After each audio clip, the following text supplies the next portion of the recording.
உங்க 2 பேருக்கும் பொங்கல் வாழ்த்துக்கள். ஏன்பா நேத்தி வாழ்த்து சொல்லாம இன்னைக்கு வந்து சொல்ற? உங்க 2 பேருக்கு இன்னைக்கு தானே பொங்கல். இன்னைக்கு மாட்டு பொங்கல். நம்ம 2 பேரும் மாடான். ஜோக் அடிக்கிறார் ஜோக்கு. இதே ஜோக்க எத்தனை வருஷமையா சொல்லுவீங்க? மாடை பத்தி உனக்கு என்னையா தெரியும்? மனுஷன் செய்யாத அப்படி என்னங்க மாடு செஞ்சிருச்சு? என்னையா அப்படி கேட்டுட்ட?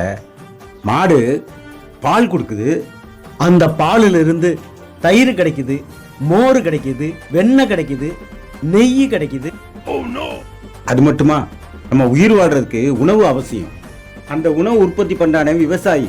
அவன் சேத்துல கால் வச்சாதான் நம்ம சோத்துல கை வைக்க முடியும். அப்படிப்பட்ட விவசாயி கூட அதுவும் சேர்ந்து உழைக்குதியா. அப்படிப்பட்ட தெய்வம் யாது? தெய்வம். அது மட்டுமா, அந்த விவசாயம் செழிக்க அதோடைய சாணம் தான் உரமா பயன்படுது.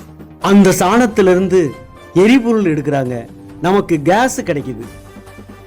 இன்னைக்கு பல குழந்தைகள் உயிர் வாழ தாய்ப்பால் எப்படி முக்கியமோ அதே போல மாட்டுப்பாலும் முக்கியம்தான். ஆனா அது பல குழந்தைகளுக்கு தெரிய மாட்டுது. பால் எங்க இருந்து வருதுன்னா ஆரோக்கியால இருந்து வருதுன்னு சொல்றாங்க.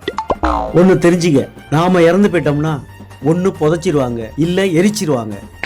அதுவே மாடு இறந்து போச்சுன்னா அதனுடைய தோல், இசைக்கருவி உட்பட பல விஷயங்களுக்கு பயன்படுது. இப்பதானே புரியுது மாட்டுனால இவ்வளவு நன்மைகள் இருக்கா. மன்னிச்சுங்கண்ணே, வாங்கின சேர்ந்தே மாட்டு பொங்கல் கொண்டாடலாம்.